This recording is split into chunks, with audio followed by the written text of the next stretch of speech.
I'm the only one who has to worry. Yes, exactly. Cool. Okay. Do you want me to introduce me? Yes, we want to get to know you as well. Okay. I'm going to introduce myself, and then we're going to drop the curtain and start again in kind of a dramatic way. So my name's Michael Tranmer.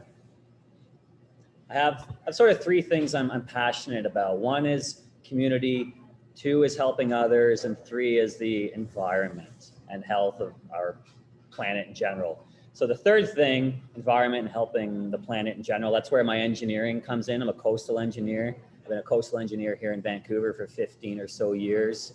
I've got a super diverse background of small projects up to large projects, billion-dollar ports that we're pursuing right now. But my real specialty is on the habitat enhancement side.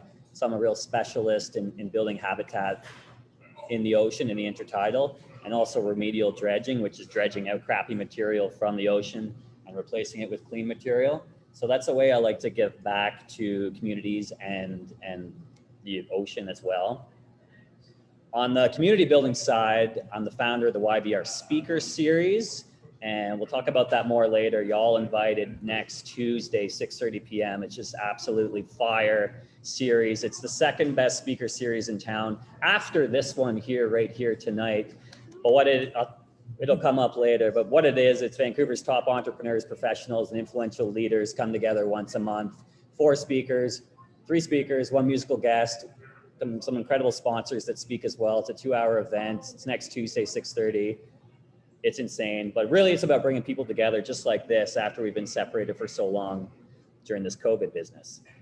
The third and final thing that I like to do is help and support others, and I do that by sharing my personal experiences. So I've written a book, a memoir about my transformational journey, about rediscovering myself after the end of my marriage and reinventing myself and getting to know who I really am after that hard period of my life. So I've written a book about that, and now something I'm doing that is so far removed from my engineer world is I'm turning this book into a one-man solo theater show that I'm going to premiere at the Fringe Festival in September this fall. It's so fun. It's crazy.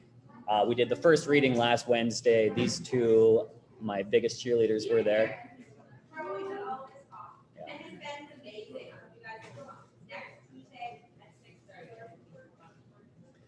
So that's fun, but for me, it's all about sharing experiences that I've been through to help people on their journeys. Okay, and that's how you get started. All right. Okay. Hard stop. The dramatic start. Yes.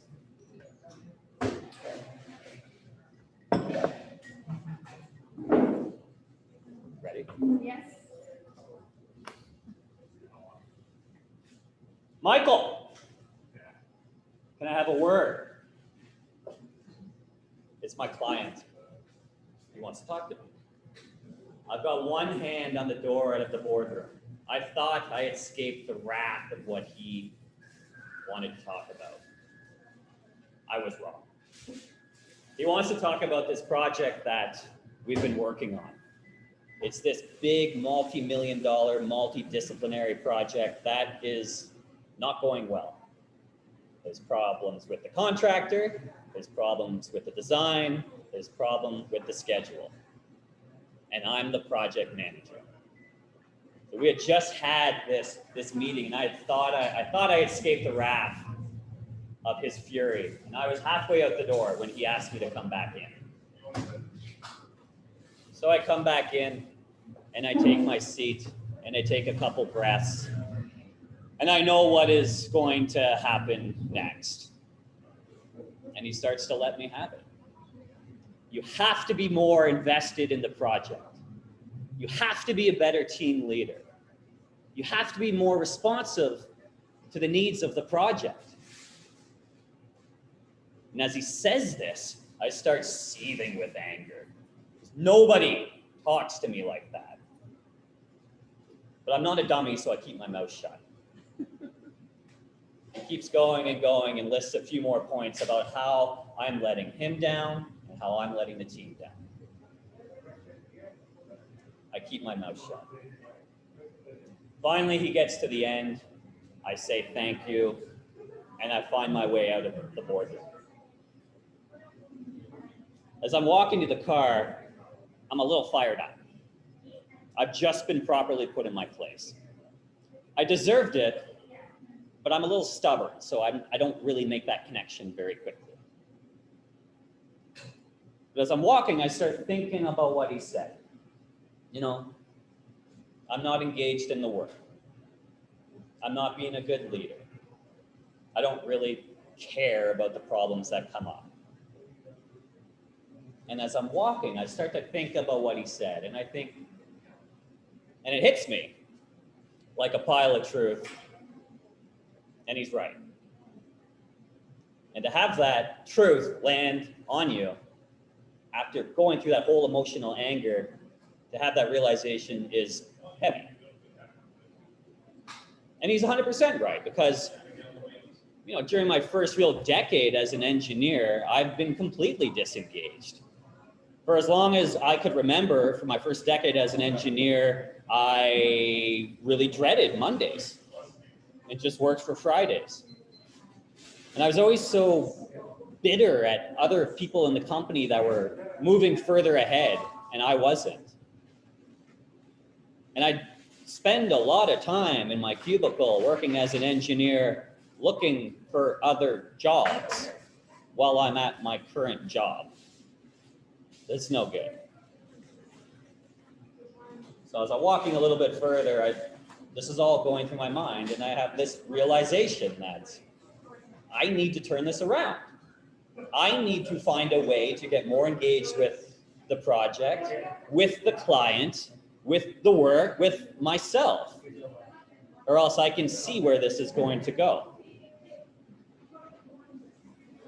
By the time I get to the car, I make this commitment to myself that I'm going to do whatever it takes to figure out how to get myself motivated again, turn the project around, turn this relationship with the client around, turn this relationship with myself around, and start doing some good effing work. And this disengagement that I experienced is a super common problem across so many, not just engineering, but other industries these days. People are checking out. Has anybody experienced this in their work? Either yourself or others, right? Super, super common. So what, either yourself or people you work with, something has really shifted in the market coming back from COVID.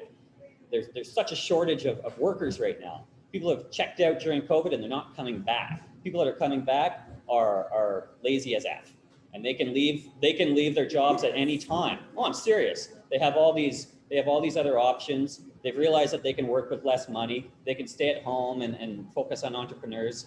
So us as leaders, we all work with in professional aspects or even as entrepreneurs. We're always, even if you're a solopreneur or you're working and leading a team, we're always engaging with other people throughout the day. Nobody just works alone in a vacuum. We're always, whether we're leading them or whether we're being led by others, we're always interacting with others. And as leaders, what I want to invite us all to lean into today, that it's our role to really engage our teams.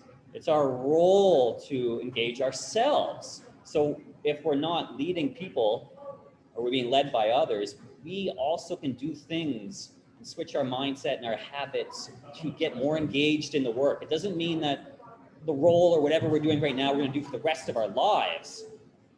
But where we want to go, we need to find joy and pleasure and do our best work in what we're doing now to be able to get to where we want to go. So I'm going to talk 10 or so minutes about three ways to really get ourselves engaged with our teams and ourselves, and that nobody's talking about these three things. I can tell you about this. So if you're a note taker, like,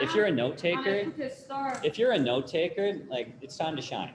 It's time to shine. Because nobody's in the engineering space, which I know best, nobody's talking about these three things. At least I know in consulting engineering, there's so little leadership training that exists. And I've taken a lot of it. Nobody's talking about these three things, and these because they're uncomfortable, to be honest with you. It's things that professionals, engineers in particular, don't speak about. But if we really, really, really want to become good leaders, and we want to keep people engaged in our teams, and we want to move forward and do good work, we have to go to these uncomfortable leadership places. So do I have everyone's permission to go there? And attention. Granted. 3, a couple, maybe. Yeah, we'll go there. Okay, so we're gonna talk about 3 things. And again, these are really 3 ways that we can engage ourselves, engage our teams, because the goal is retention. We want to keep people working with us. The goal is to enjoy our work when we show up each day. And the goal is profits, money, right? We want to make money either for our firm or for ourselves. We want to keep moving. We want to make money. We do that by being efficient and getting our teams lit up. We want to create thriving environments. We want to engage our team. So what we're talking about today is engaged leadership. And there's 3 things we're going to talk about. You guys are going to plug them in. Can't wait to see what happens. So number 1. Ready? Absolutely.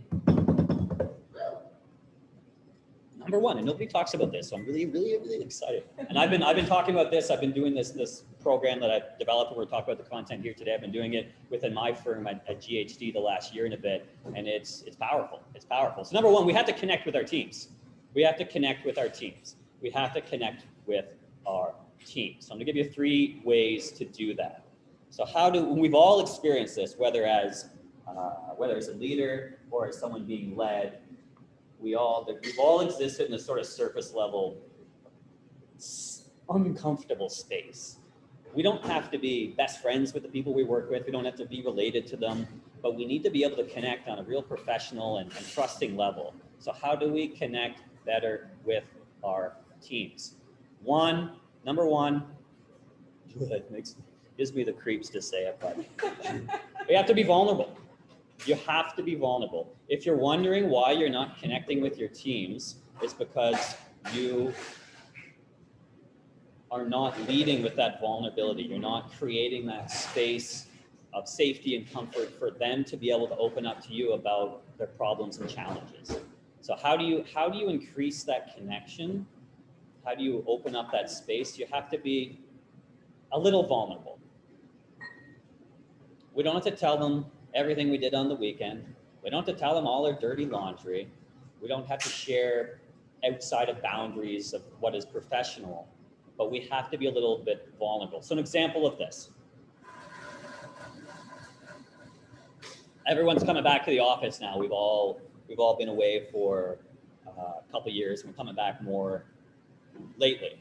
So I've seen this scenario play out at the spot where I work, where we go and you see someone you haven't seen for 2 years, and they're like, "Hey, how you doing?" And you're like, "Fine." And they're like, "Hey, how you doing?" Or, "How are you?" "Fine." Come on. You can't be fine. You can be fine. Often we're fine. But what's missing is the opportunity, the invitation to be a little vulnerable and let's get real. Like there's been every single person over the last 2 years, every single person has been faced with some sort of adversity in a different way. Can we agree on that? Yeah.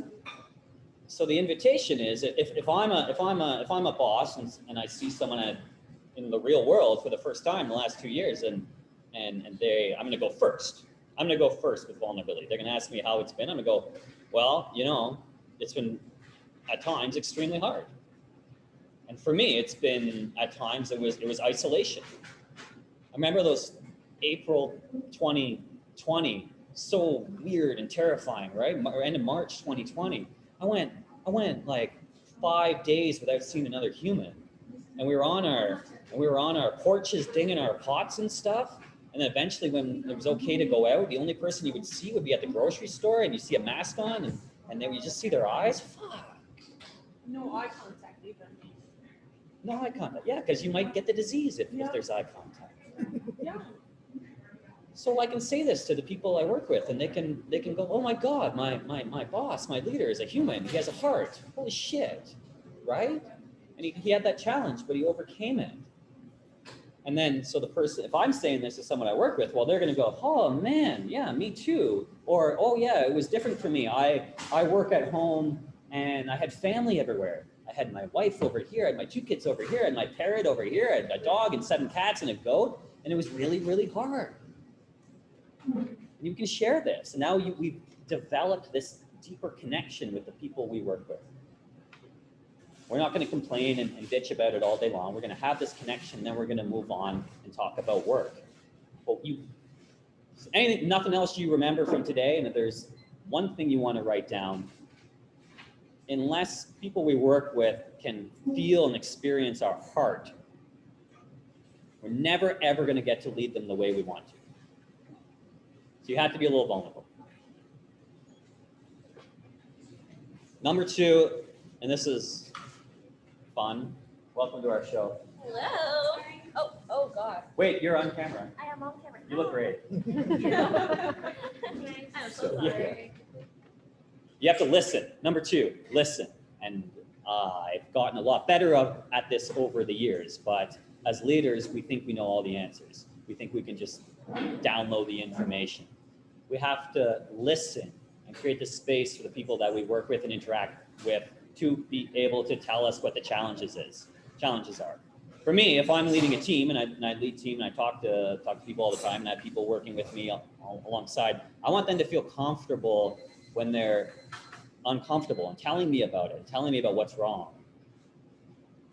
They're not going to do that if they don't think I'm listening.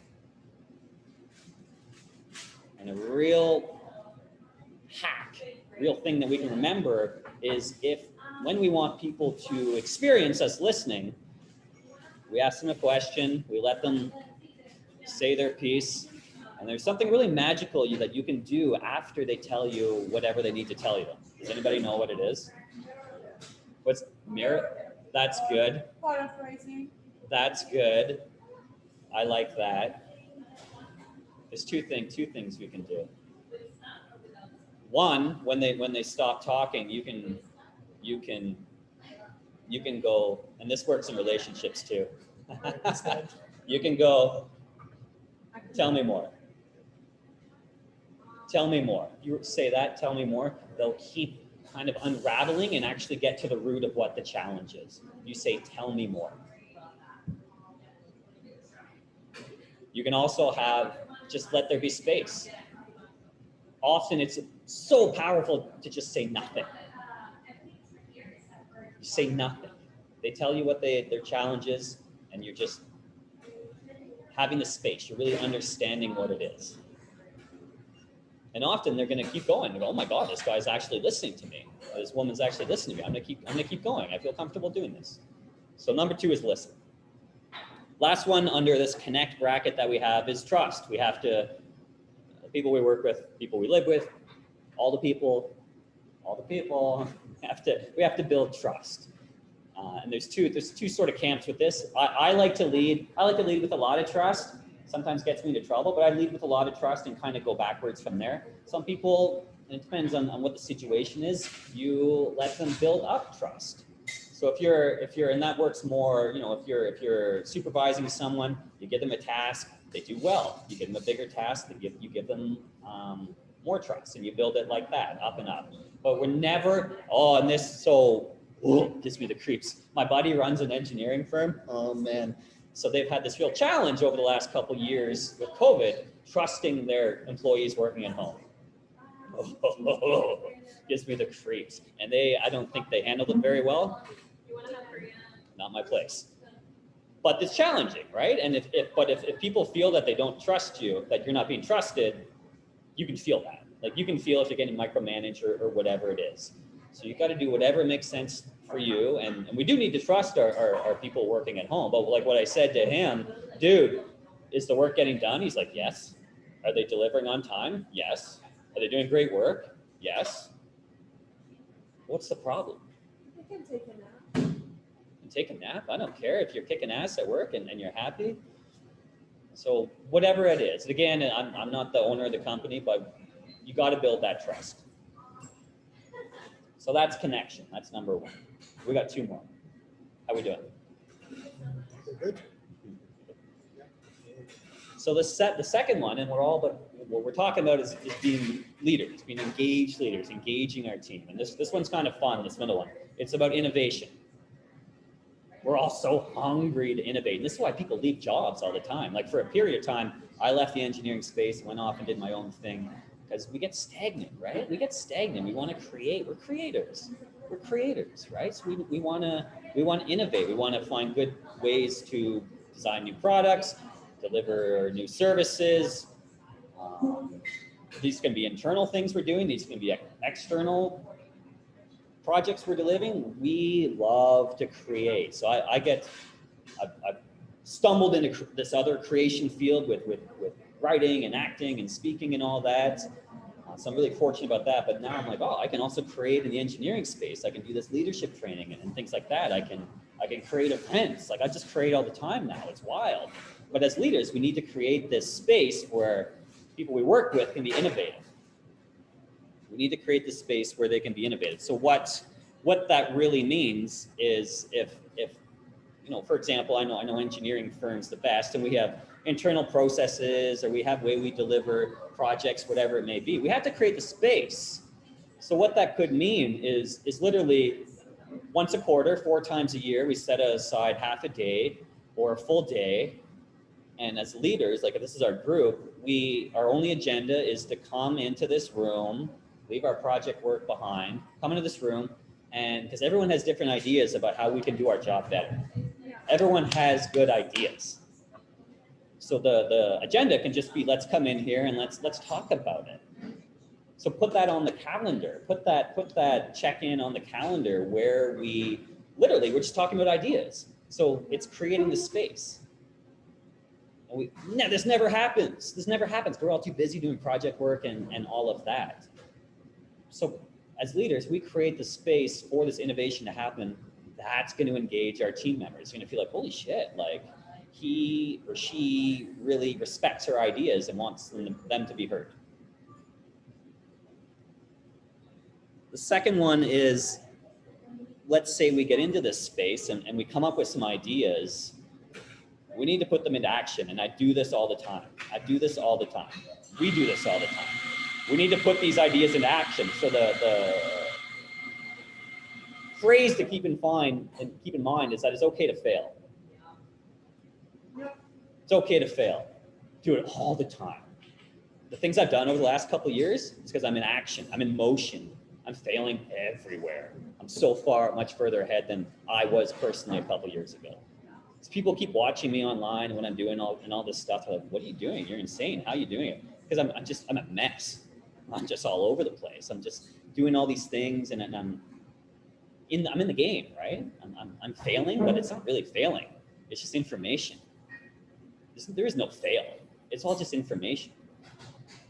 So if we're the leaders, if we're leading people and they come up with good ideas, as long as it doesn't cost too much money, or there's no safety, or we're not developing drugs that we go through the protocols. But we gotta let them put the ideas into motion.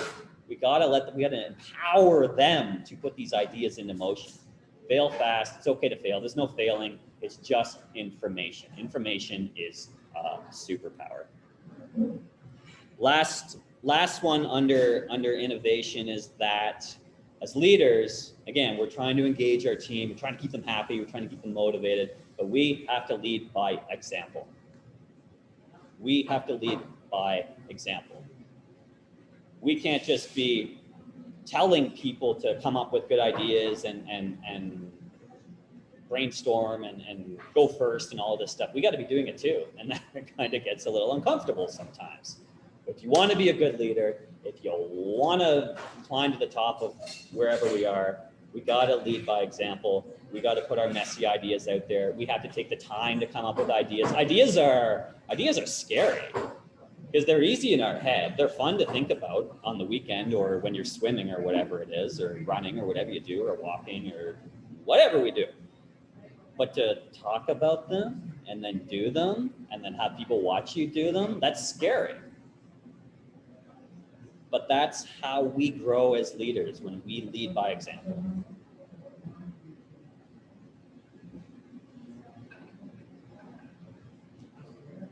That's innovation. So we've talked about connection, innovation. Last one is impact.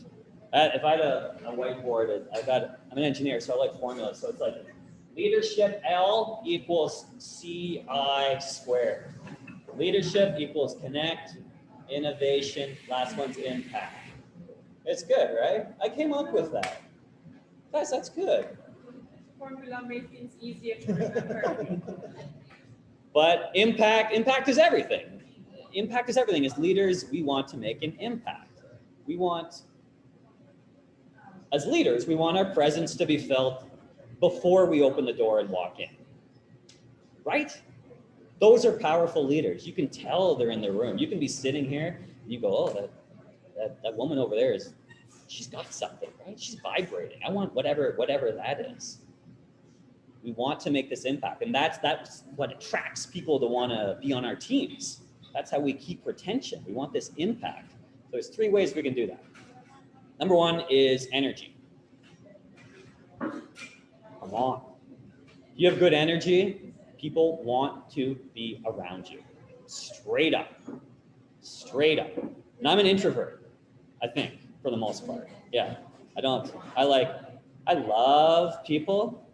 I love you. I don't like everyone though, right? That they suck my energy. They suck my energy. But so for me, I bring a lot of energy to the things I do, but I do that because I'm really conscious of my energy, and I know when I need to store it up because something big's coming, or that like this event next Tuesday.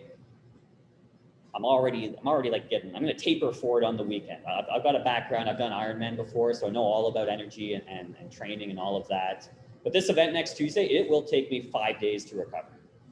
Straight up, because there's so much that goes into it, from holding that space and everything. But this energy that we have really makes people want to work with us and be around us. So there's so many, we could talk for a day on energy, but the idea is to really be aware of your energy when you are in front of people, when you're in front of your teams. So for me, not doing great on this lately, but going to do better, sleep, morning routine, right? First thing I do when I get up, gratitude journal, journal about what my day is going to be. I've taken the 5-minute journal and I don't buy them anymore. I just write them in my book because I realized after a couple of years of buying them, it's just the same questions over and over. I can just put them in my own book. So I'm like, what are the 3 things I want to do today? So I just write them in my book. I do a quick meditation and then I go out for a run if that's most mornings of the week. So it's like, this is my time. Like this is how I get myself in the game. I get my energy ready for the day. I hammer it in the day. I do what I can. At nighttime, I'm going to be done in a bit tonight. So I'm going to hammer it again tomorrow. We just got to be aware of our energy and our state when we roll in and we're in front of people. And this again, we could talk about this for hours. This is my favorite topic. But if you get off a hard phone call and it didn't go well, you got to get yourself back in the game before the next one. You got to go for a walk around the block. You got to have some water. You got to have some deep breaths. You got to draw the line, leave that energy behind, and show up for the next call in a really, really big way, right? So let's be aware of our energy. Second one, this is my second favorite one. I really like this topic. This one's super. Nobody talks about this stuff either, but it's our words. Our words matter. How we talk to ourselves and how we talk to our teams. And I do this all the time in my engineering firm, and people love it. But what they say is, we're putting together these proposals, and they're like, well, if we win this proposal, we'll do X, Y, Z. And I'm like, no. When we win this proposal, it's going to be amazing. Or someone else was like, recently, they're like, oh, it's such a struggle to put together all these proposals. We're not having all this great success, blah, blah, blah, blah, blah, blah. And I'm like, no, winning's easy. Winning's easy. Even if we didn't win the last one, we're going to learn from that. We're going to take the information. We're going to win the next time. And when you sort of speak this reality into existence, it happens. My work's blowing up right now. Blowing up. It's so fun. It's so fun. Winning's easy. Winning's easy. And there's just all these other ways that you got to be very aware of. The other one that I love, I catch myself doing this still, but Monday morning or whatever it is, it's like, I have to do this meeting with so-and-so. I have to do this after work. I have to do that. I have to take my Benz and get it washed. It's so dirty. I have to call the cleaner to, like, are you serious? Are you serious? No, fortunate we are. It's insane. So when you switch, I have to take this meeting. I get to take this meeting. I get to do whatever I do in this role. You see the difference about how if this is our team right here, and I come into the Monday morning meeting, like, hey guys, I'm all hungover or whatever. Hey guys, we have to do this today. We have to do our TCS reports. We have to blah, blah, blah. This sucks. This sucks. This sucks. I don't want to be part of this team. I don't want to be part of that. We get to do our timesheets today because yeah, I've lived it, right? But we get to take this call. People want to talk to us. We get to fill out these forms because we are keeping good records, or we get to talk to so-and-so and we're going to learn this. It's going to be amazing. Switch I have to, with I get to. Game changer. Last thing, we'll end with this. So we've talked about connection, we talked about impact, we talked about innovation in the middle there. So to have a big impact, to be a big leader, to engage our teams, whatever your team is, whatever work you're doing, you'll have to, and this is hard because life is challenging, you have to do whatever it takes, whatever your processes and practices are, to show up with gratitude. Game changer. Again, it raises your energy. People want to be around it. So some days suck.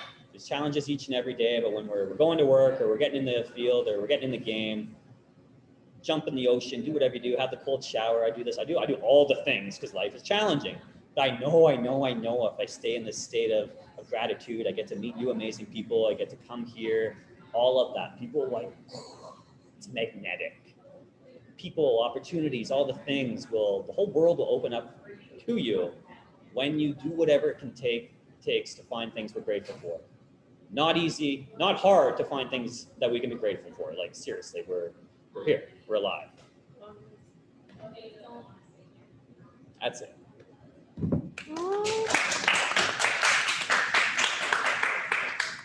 Thank you. That was great. Before we get to questions and comments, I'm pretty sure there's a lot of them. Satori gets to introduce herself. No.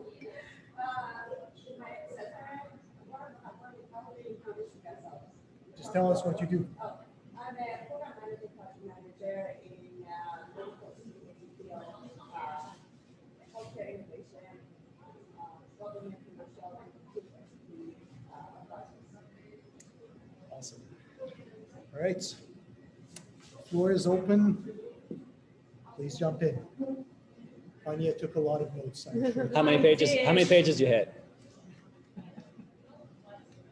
4. There you go. I like it. She aimed for free, ended up with 4. That's good. Yeah, 25%. Yes. Oh, she's a doctor. But when I write 4C, it's a little bit better. Okay. Do you want to say something? No, I'm trying to remember what I wanted to mention. Okay. Well, you talked about vulnerability. Ben Brown actually has wonderful books and talks about vulnerability. There's a book that she has very Dare to Lead. Yep. I'm sure you've come across it. It's truly amazing because she has worked with the DoD Department of Defense and how much bringing vulnerability in that space that usually is not particularly nice. Absolutely amazing. I recently really listened to it, and I think it's not that perfect. Yeah, it's a great book. I've read it at a certain point. Right now, I'm reading Atlas of the Heart, her newest book. It's a textbook. It was out end of last year. And essentially, the thesis of the book is to better understand our emotions so that we can have a better connection with ourselves and others. So she goes through 83 different human emotions, because when, like, if we were to think right now, what emotions come to mind, most people would list 3: sad, happy, angry. And if that's all we have to describe our experience of life, means we can't connect fully with ourselves or with our teammates. So it's really quite an incredible book. She goes through what all these different emotions are, and she compares them to each other. It's called Atlas of the Heart. It's like a textbook. It's thick, but it's pretty fun. But yeah, the idea is when we can better describe experiences and what we feel, we can better understand the situation and ourselves. It's really cool.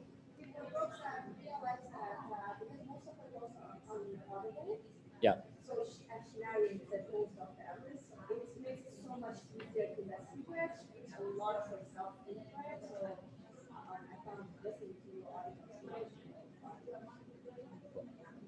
Will you narrate your book? Pardon me? Will you narrate your book? Oh yeah, I have. Oh. Yeah, it's on Audible. Yeah. Oh, awesome. Yeah, it was fun. It was a fun experience. How long did it take you? Well, it's an 8-hour book. What I did was I had the opportunity, I had the fortune of giving a TEDx talk last January during COVID, January 2021. And I'm like, it was still lockdown and all that stuff at the time. I'm like, well, I'm an engineer. I'm very quite, particular and efficient. So I'm like, okay, so when I come back from, because it was in Vegas. So when I come back and I'm in my condo alone for 2 weeks, what can I do that's very productive and kind of fun? So I'm like, oh, I'm going to learn how to record an audiobook. And it was fun. I like built this fort/sound booth type thing, and I got the right equipment. I learned how to do it, and I screwed up, and I wasted all this time, and I wasted some money, but then I figured it out. So at the end of the 2 weeks, I had the audiobook. But yeah, it was quite challenging. It's because I'd read one chapter every night, and it would take sort of 2 to 3 hours to create 1 hour of content. You're editing, you're screwing up, and all this. But yeah, I got it done. So it's done. It's out there. Yeah. So it's on Audible. The book's called Satori Ananda, Awaken to Happiness. Satori is Japanese for flash of enlightenment, and Ananda is Sanskrit for the bliss of being. It's a kind of a heavy book, but I survive out the end. It's quite fun. Sorry, before Sarah leaves, I want to take a group photo. Sure. Yeah. 1 sec. All good. Yeah, let's connect. Send me a message somewhere. Are you on LinkedIn or Instagram or something like that? LinkedIn. Okay. Yeah, send me a message there. Oh, well, you're missing out on a huge. It's helpful.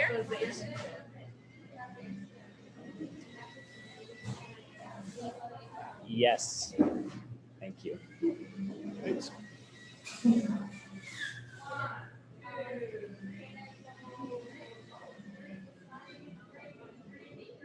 Thank you. No, that's great. But send me, because I was going to say before you go, so this event next Tuesday is quite wild. And it's a great way to meet other people and connect with others. There's like I said, there's some engineers in the space as well, and entrepreneurs. About 75 people registered so far. There'll probably be 100. It's just, again, a great high energy place to get together. But so tickets are $40, but if you send me a message tonight or the next 24 hours, I'll put everyone on the guest list and get you in. So as long as you send me a message on Instagram or LinkedIn, yeah, I'll just sign you up. Yeah, it's so fun. It'd be great to have you. Yeah. Or I can send you a message with the names. Yeah, that would be great. Yeah. This, I have a question. Like the things that you talked about a professional environment where, people get paid to do stuff. But what about, when you have like a nonprofit or volunteer-based kind of environment? How does that change the dynamic of, How do you mean? because there is an expectation when you get paid to do stuff, as opposed to you're doing it for other reasons. And then the difference or the challenge being like how to get people engaged in the work. Yes, Yeah. like basically to build the connection, to have for innovation, for impact, all of them. Yeah, you have, as a leader, it's a sales job. You have to make them understand why it's important. You have to sell the story. You have to, whatever the charity is or whatever it is, like why is it important? Why is it important to you? Like, why is it really important to you? You have to be vulnerable and tell that story. And if there's some sort of personal challenge that you've overcome or whatever it may be, probably the thing that you don't actually want to tell them about, you need to tell them about. And then people understand, oh, that's why he's emailing me on a Friday night at 10 o'clock. That's why he's emailing me at 5 a.m. on a Monday, because he's gone through this personal challenge in his life and he really believes in this cause. And I like that. I can get on board with that. I can donate my time for that, because you're doing all this work to organize or whatever it is. I'm good with that. So it's the why. Like, this is Simon Sinek. Like what's the why? Why is it important? That's your job, though, to convey that story. You're a storyteller. Yes. So I very much appreciate when you share some of your vulnerability in the beginning, when you mentioned that I had this transformation after my divorce, which I don't remember any of us did that. So I appreciate that. Thank you. One thing about one of the items you mentioned is for a leader to be an active listener. As a co-worker, I don't mean for my managers, but in a co-worker space, I find it extremely challenging to find a spot to mention something, because everybody overtalks the other person and there's absolutely no pause. So boom, boom, boom, so many ideas are shared, there is no pause, and they switch to the next topic. And oftentimes I think, never mind, I'm not going to share it, which is not my personality, because when I have an idea, I like to share it, not because that's a good idea, but necessarily, like not necessarily, but hear from other people and what is their feedback, if it is something that we can real time. So what's the challenge? So the challenge is how I can tweak this to find a space to say something when people do not give any pause for someone like me to talk. And I'm a talkative person myself, and I'm very expressive. So it is not in my nature. It is, I'm trying to be polite, let everybody finish their sentence, but I don't get any chance to even ask a question. Well, I mean, the reality is, if you want to be a leader and you want to make an impact, you can't always be polite. You got to piss a couple people off. Like, you want everyone to like you, go sell ice cream. You're gonna have to tell people at certain times, like, we all have brilliant ideas and good solutions. They're no good if we don't get them out. You gotta put your foot down. You gotta be a little forceful sometimes, because what these other folks perhaps are saying is great. We respect them. We love them. We don't like everyone. Or it's kind of human nature. But if you have something, a brilliant idea, you're going to have to piss a few people off and tell them to pipe down while you share that. And you're going to piss people off. You want to make a difference, you're going to piss people off. Yeah. It's a skin to build. I'm still working on it.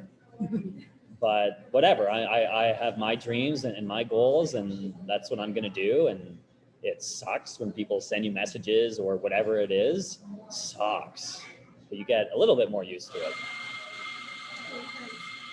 What's your coping mechanism with that?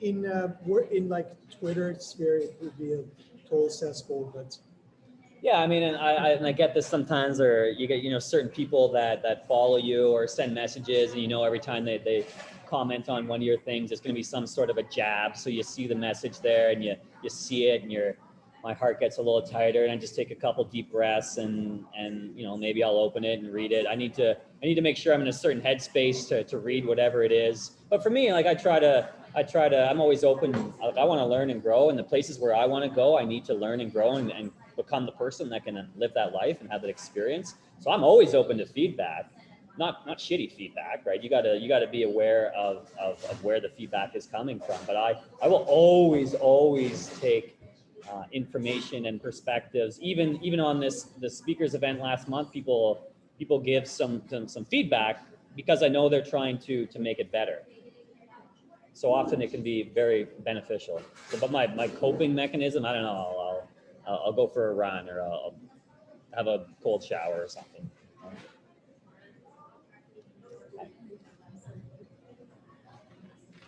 And even when you were mentioned, sorry, go ahead. Go ahead.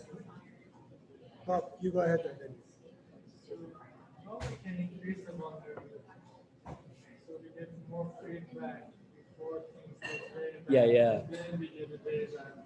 Yeah. Well, again, you got to go first. So you have to share a story of perhaps a time that you were in a tough. Yeah, you can be open with your team. You go, because you report to other people too. You can, like, we all screw up all the time, but it's how we handle it that clients and coworkers are really attracted to. All the projects I run, there's always challenges, but it's how you handle it that makes a difference. So you could share about some sort of challenge that you've overcome with your team. You go first, you share about that, and then you just create this,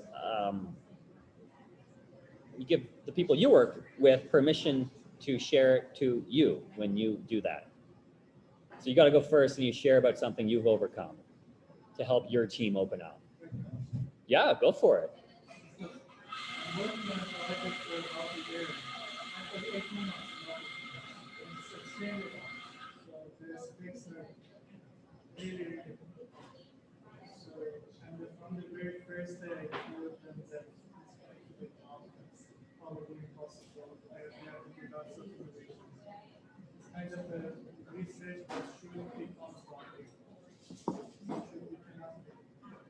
So we had weekly meetings, and every week I was reporting them that these are the challenges.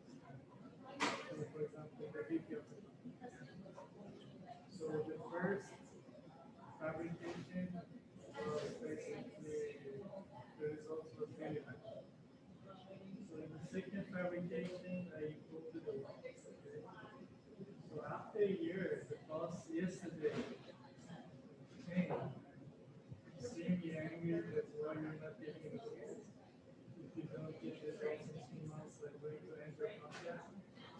And I was saying, so every week, and he was telling me that you have a problem of miscommunication. So you do not communicate the problem. And like I was every how in this scenario, how it should, so why it didn't show up in performance, why it came after a year or 18 months success, and not happening to the performance, and why and it's a research, so it's not something that's a development that we definitely get to the so such things that people that we work with have such very big expectations. So first, if you do not, so if I do not accept that logic from the beginning, so I will have a consequence. And if I go into it and at least get close to it, so but right now I'm facing a situation that they said because you didn't get to what you expected from the beginning, so probably they are going to harder to end the contract. How and I was thinking how should I improve that so I have more feedback during the year. This project that I'm working is really individual projects. It's like a PC. So the challenge was not getting feedback until it was sort of too late. So yeah, the question is how to get feedback for. Yeah. Yeah. Fights. Yeah. What? I wish I had these fights more. Yeah. More, every fight when you're getting more important. Yeah. What do you guys think?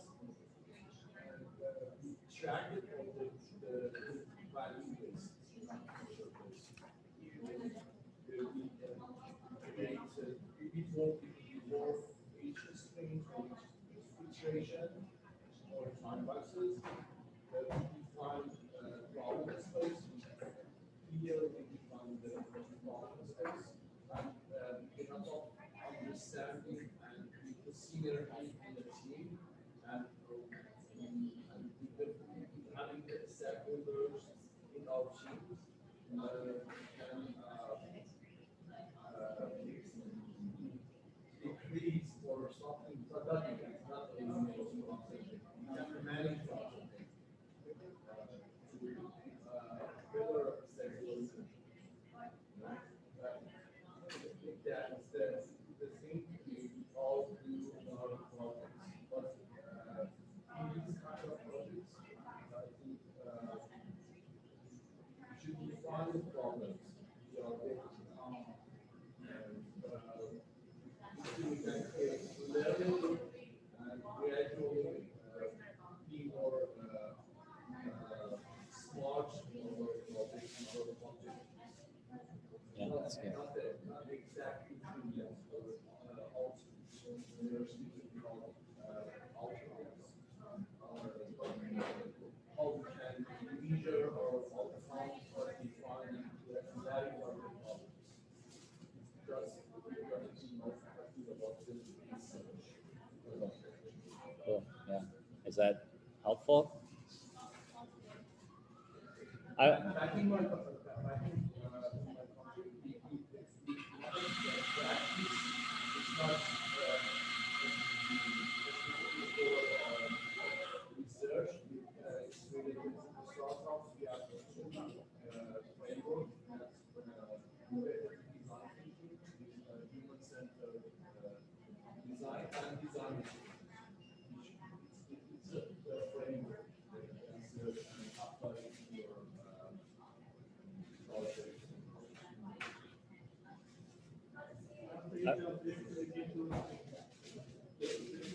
Clarify the problem or start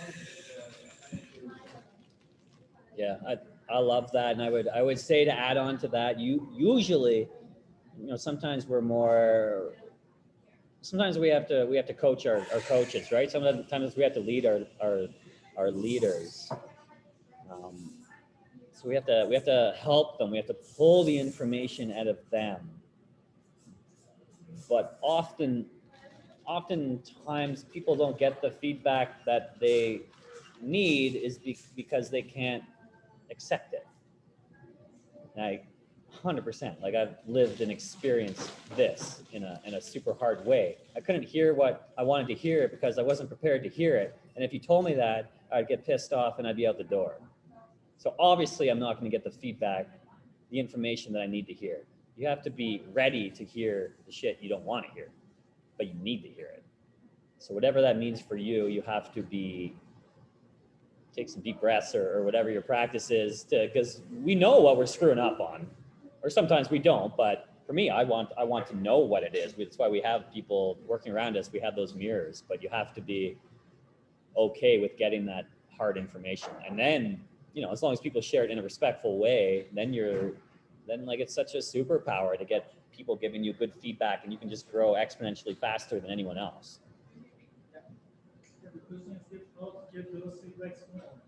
Yeah. And at a certain point, the people giving you feedback, well, you're gonna outgrow them because you've applied everything they've taught you. You're gonna be like, okay, I need better mentors or leaders. I've outgrown these people. I'm leading them now. Who's next? And they're gonna be like, huh? They should take my own advice, right? I would like to also mention something too, right? Sometimes I don't mean to generalize, but in a specific job, sometimes people have different attributes or personality traits. And also sometimes it's the culture of the company. And if we are new to a project or something, and I have this struggle, but as Michael mentioned, that lead the leader or manage the manager, based on the length of the project, it's good to have frequent check-ins with your boss, even if they don't go for it, like ask for it and say, okay, in the last 2 weeks or a month, based on the length of the project, this is what worked for me, this is what did not work, this is what I have challenges with, and this is what support I need. I have already read this, I talked to that person, but I am struggling with this specifically. And then I think they are more open to listen. And even if it doesn't happen the first session, because they are not expecting you to say that, but it will absolutely leave them with words have strengths, as Meta mentioned. So if we leave them with some thoughts, and it's going to pave the road for you for the next meeting. And then they will give you the feedback, and maybe you find a way rather than waiting like half the way through the process. Most of the time, leaders or managers do not want to have this because they are super busy and they don't want to waste their time. But you have to ask for it. This is practical. Or I hope so. Well, it's, I mean, it's all about, for me at least, like when I get the shitty feedback, if I trust that person, if I am close to that person, if I know that it's coming from a good place, then I take it differently. And a lot of times, even I struggle with things like giving feedback because I feel like, okay, it's coming from a good place, but the way I phrase it, maybe it can be patronizing. It can be, you know, I'm looking from the above, and it's like, you know, belittling that person. So it's an art. Yeah, well, it is an art. It's totally an art, but ideally you want to take out the ego. You want to take out the personal attributes. It's not like you failed to send that email last Friday. In that email, you were supposed to say X, Y, Z.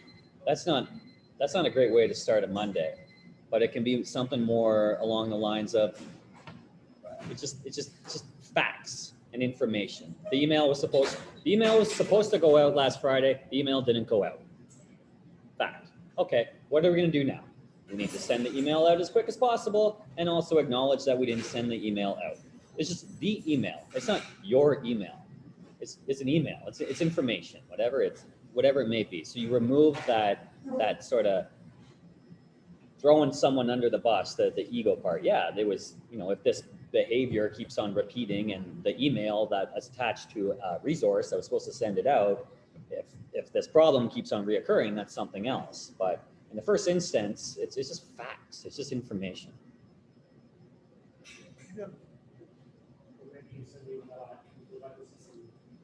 Yeah. It's just information that the email went out. Or imagine that scenario. I come in Monday morning. Why the hell didn't you send that email out? You're supposed to do this. Now this person thinks this. We're going to lose this project. I hate you. All this. You're such a loser. Blah, blah, blah. And you go, I sent the email out. I didn't CC you. And I'm like, oh, shit. Right? Now I look like an idiot. A lot of times in my work, most of it is not here, my partner. So I'm especially anxious and agitated, and I'm on the edge. He's the calm one. So I'm like, oh, we got to do this. We're screwed if we don't do that, and all that. And I try not to make it about him, but then I'm like, this hasn't happened. I was like, yeah, actually I did it. Oh. Yeah. Right. Cool. Can I ask you a question? So I always have a struggle with that, maybe because I don't have that much experience in this stuff. But so I always struggle with the trust. Who can I trust? Do you catalog? I don't know if it's a good word in English using for that. So are you a patient guy that based on a project, you give a task to someone, you see if it's good, or when you tell something to them, okay, don't tell it, for example, to anyone, and you see the reaction. Are you patient or no? Sometimes you give more things to examine their. I mean, do you do it? Because I'm the second type. For example, if I want to see, can I trust this guy or no? Because in the company that I was working, I had to trust some people. And the problem that I always had was that I wanted to reduce the time that I want to examine people. So for example, I tell you something, a version of something, a truth, but another, the version that is not lie, but is not, but when I hear back, I tell you, don't tell it to anyone. For example, I'm giving you an example. Don't tell it to anyone, Michael. And again, after 1 week, 2 weeks, I hear it from other people, so I know you are not a trustable. So, but the problem is that now you think I have manipulated you, It's just and it reduces the loyalty from people. You know, do you do that or no? You're patient and go with the project, or I'm for examining people trust what you do. I love working on my patients, but that's another topic. But there's lots in there, but there's lots in there. But we can simplify. Like, are you telling them something because you know they're gonna lie to you, and you're just kind of waiting to get to say, haha, I told you so type thing, or but with trust, it can be something very, very small. And you know what I do, I like to, ideally our thoughts and our actions and the words we say are all in alignment. That's called integrity. Oh yeah, exactly. Yeah. So I don't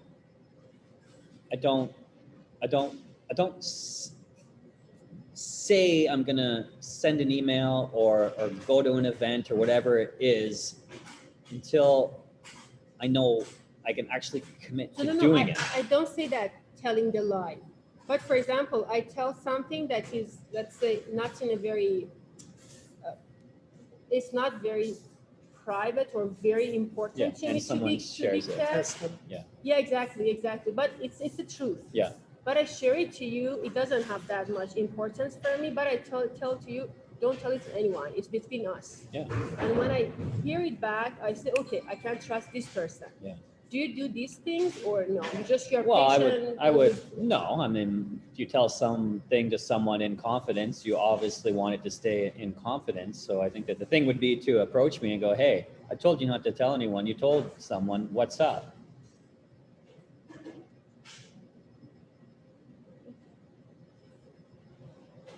I mean, you don't do more than the project to examine the trust. This is what I want to know. How do you gauge the trust? Yeah. How do you What? assess their level? Yeah, of exactly, How much yeah, you can trust them?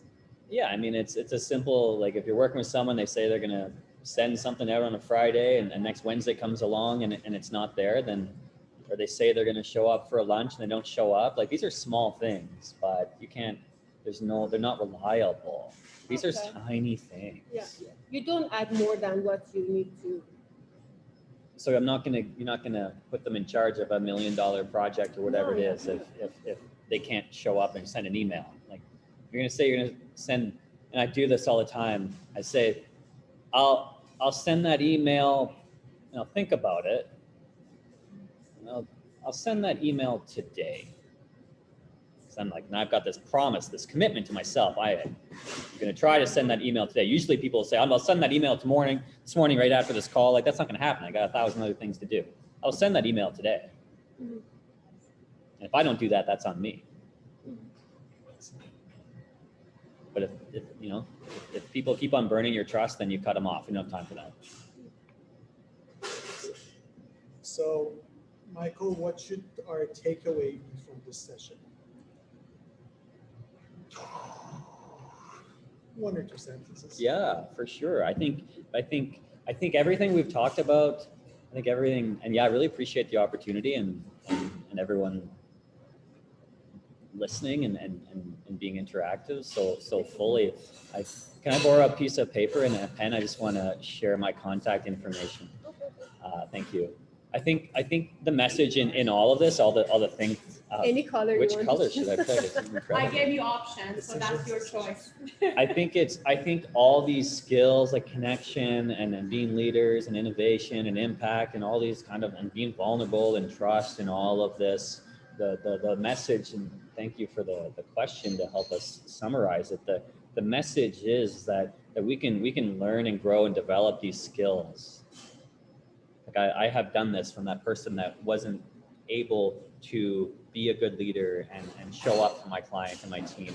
I've learned, and I'm always learning, but we can learn to become better leaders. We can be more vulnerable. We can be more trusting. We can get better with our energy. We can get better with our words. These are all things that we can grow as leaders and then have the impact that we want. So the message really is that the growth and the opportunity to become a better leader is within our power, and it's just kind of us to claim that and move forward. Awesome. Thank you so much. Thank you, Michael. If anybody has something to say, I don't want to take away that opportunity. But if not, yes. Yeah. Oh.